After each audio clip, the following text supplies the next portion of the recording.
भारतीय फौज के army chief general Upendra Dwivedi गुज़िश्ता रोज कर्नाटका के शहर बेंगलुरु पहुंचे, जहां पर उन्होंने स्पीच की और स्पीच बड़ी अहम थी क्योंकि उन्होंने बात की इंडियन आर्मी के और इंडियन एयरफोर्स के फेलियर्स के ऊपर जो ऑपरेशन सिंदूर साल 2025 के मई के अंदर हुआ था और पाकिस्तान ने भारत को धूल चटाई थी। और इसके ऊपर जनरल उपेंद्र द्विवेदी ने मुकम्मल तफसील से बात की और सिर्फ एक चीज़ के ऊपर बात नहीं की। उन्होंने कहा कि ऑपरेशन सिंदूर के अंदर मानते हैं कि भारत ने बहुत ज़्यादा गलतियाँ की। भारत की फौज ने अपने ही बहुत सारे ड्रोन्स जो कि उड़ाए गए थे सर्विलेंस के लिए, मुख्तलिफ मकासद के लिए, उन्हीं को खुद ही मार गिरा दी। यानी कि उन्होंने कहा कि हमारे पास ड्रोन टेक्नोलॉजी तो थी, ड्रोन टेक्नोलॉजी तो आज भी है, लेकिन उसको मैनेज करना हमारे लिए इतना मुश्किल हो गया ऑपरेशन सिंदूर के वक्त कि हम लोगों ने फ्रेंडली फायर जिसको कहा जाता है, यानी कि अपनी ही गोली से, अपने ही बारूद से, अपने ही मिसाइल से, अपनी ही कोई चीज़ जो है या अपना ही कोई फौजी जो है वो तबाह हो जाता है, तो उसको कहा जाता है फ्रेंडली फायर। उन्होंने कहा कि हम ये एक्सेप्ट करते हैं, मानते हैं कि इंडियन आर्मी ने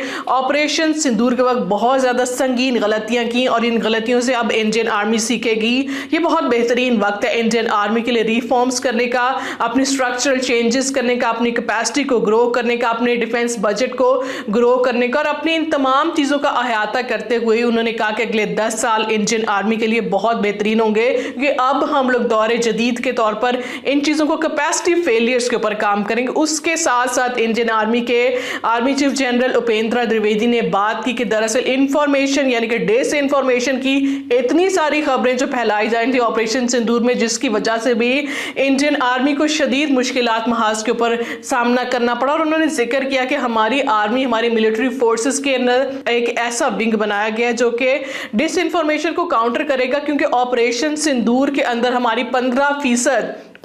बहुत बड़ी फोर्स होती है। उन्होंने कहा कि इंडियन आर्मी की 15% जो कैपेसिटी थी वो डिस इंफॉर्मेशन को काउंटर और केटर करने में गुजर गई, सर्फ होगी, जाया हो गई। लेकिन अब इंडिया कह रहा है कि उन्होंने अपनी गलतियां सीख ली और उनको अब सुधारेगा।